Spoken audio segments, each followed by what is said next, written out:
Shalom, selamat pagi saudara yang dikasihi Tuhan. Kiranya damai sejahtera dan sukacita dari Tuhan Yesus Kristus senantiasa menyertai saudara sekalian. Sebelum kita mendengarkan firman Tuhan dan renungan, mari kita berdoa. Tuhan Allah Bapa yang baik, kami sungguh bersyukur atas kebaikan dan kemurahan-Mu. Karena Engkau Tuhan yang selalu melindungi, menolong dan menopang kami. Terima kasih atas setiap kemurahan-Mu, ya Tuhan. Jika sebentar lagi kami akan mendengarkan firman-Mu, kami memohon Tuhan mengurapi kami dengan Roh Kudus-Mu, agar kami bisa mengerti dan memahami apa yang Tuhan sampaikan kepada kami melalui firman-Mu. Sehingga karakter kami semakin hari semakin bertumbuh menjadi lebih baik, sehingga semakin berkenan di hati-Mu. Terima kasih Tuhan, di dalam nama Tuhan Yesus Kristus kami berdoa. Amin. Saudara yang dikasihi Tuhan, tema renungan pada pagi hari ini adalah jangan berdebat dengan Tuhan. Bacaan diambil dari kitab Yesaya pasal 55 ayat yang ke-8. Demikian sabda Tuhan.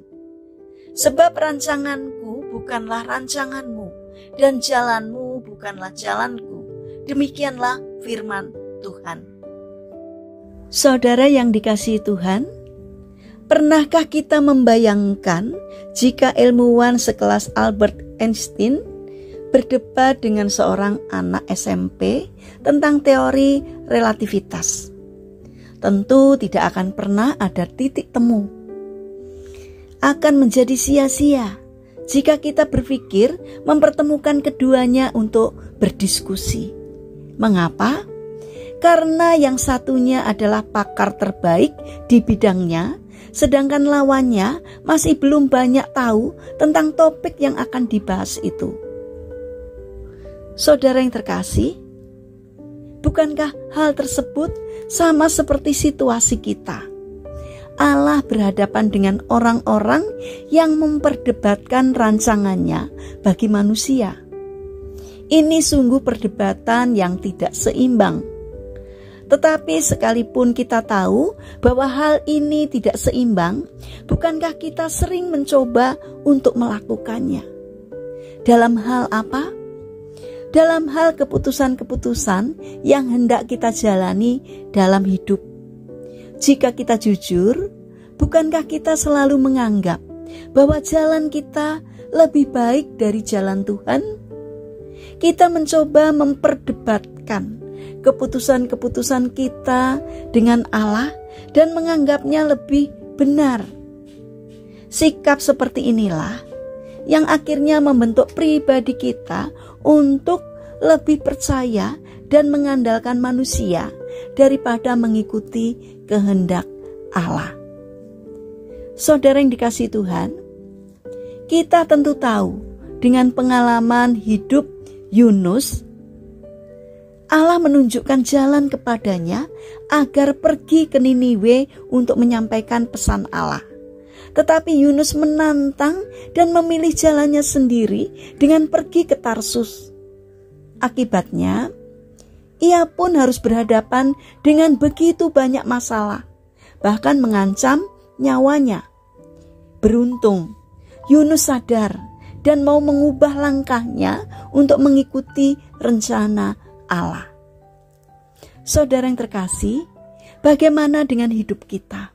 Apakah hari ini kita sedang berada dalam sebuah situasi yang mendorong kita untuk segera membuat keputusan penting dalam hidup kita? Tidak ada gunanya memperdebatkan keputusan kita dengan keputusan Allah. Allah adalah pribadi yang paling tahu jalan hidup kita, dan Dia tidak akan pernah merencanakan hal yang jahat. Ikuti saja jalan dan kehendak Allah, sebab itu yang terbaik bagi hidup kita. Saudara yang terkasih, mari kita bangun karakter untuk taat kepada Tuhan. Jangan menjadi pembangkang, karena ketaatan tidak akan mengecewakan, karena akan membawa kita kepada keselamatan. Mari kita berdoa. Tuhan Yesus yang baik, kini kami tahu bahwa rencana-Mu adalah rencana yang terbaik bagi hidup kami. Karena itu ajarkanlah kami untuk mengikuti cara dan jalan-Mu.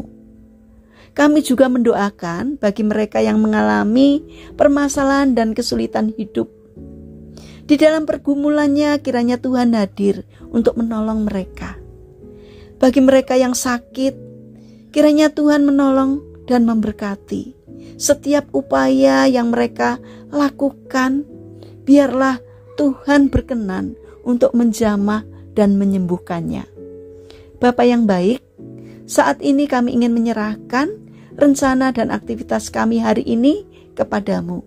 Berikanlah ketekunan dan semangat kepada kami di dalam menjalankan aktivitas kami hari ini. Kami memohon kiranya Tuhan yang menolong dan memberkati.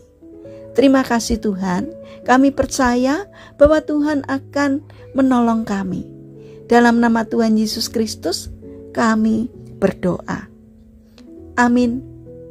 Puji Tuhan, saudara yang terkasih, kiranya firman Tuhan dan renungan pagi ini dapat menjadi berkat bagi kita semua. Haleluya.